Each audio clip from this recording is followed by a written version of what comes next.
What's going on, everybody? So today I'm going to show you how to make a boost leak tester. Had an issue in the video that comes out after this. I'll explain a little bit more on it, but had a boost leak and we needed to find it. So I wanted to show you a real easy way to make a boost leak tester. You'll need a spray bottle with water and soap in it. Doesn't matter what soap as long as it suds up real well. And you will need to have access to one of your couplers. This part right here comes off the turbo, circles around. This was a good spot. I wanted to test to see if there's any leaks on that side.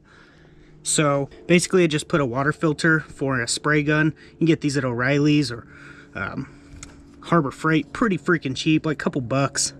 And basically just has this little piece right here that goes on the end of the air compressor. Now I do have the pressure regulator on the air compressor set at like 20 pounds. So when I plug this on, it'll pressurize the system to 20 psi.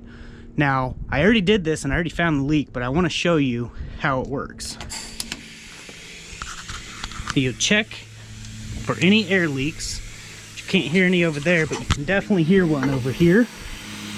So what you'll do is you'll take the spray bottle with water and spray it until you see or hear a change, which we definitely have a leak, and it appears to be coming from the injector O-ring.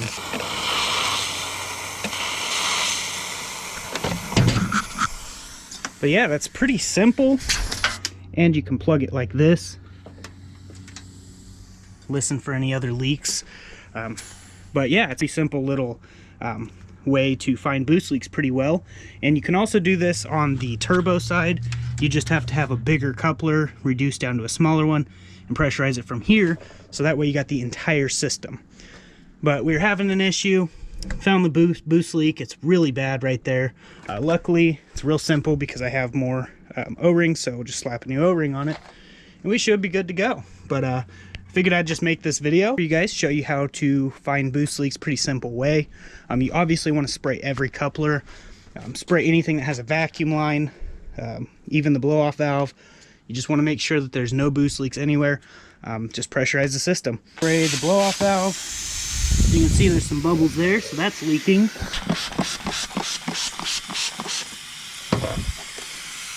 As you can see, it's leaking over here behind the TPS as well.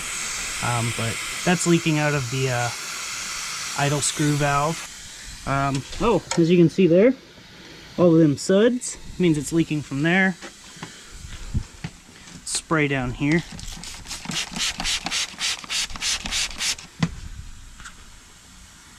Yeah, you've got some suds starting right up here.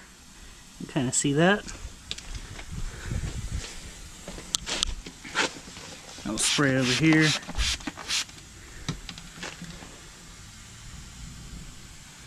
I don't see anything from this spot.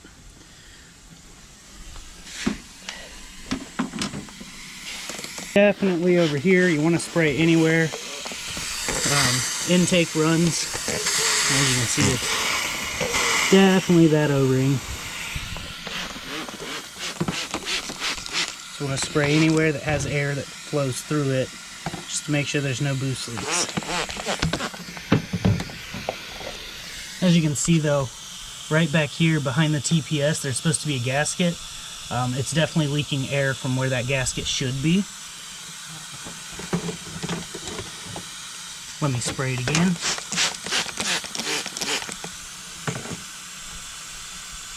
So yeah, it's definitely leaking from right there, so we gotta get that fixed. But yeah, so that's basically how you find boost leaks using this method. Now this works really well. You can turn the PSI up on the regulator right here, so that way you can get more pressure in there. So like if you're having boost leak issues at 30 PSI, you can set it to 30 and see where they would be at.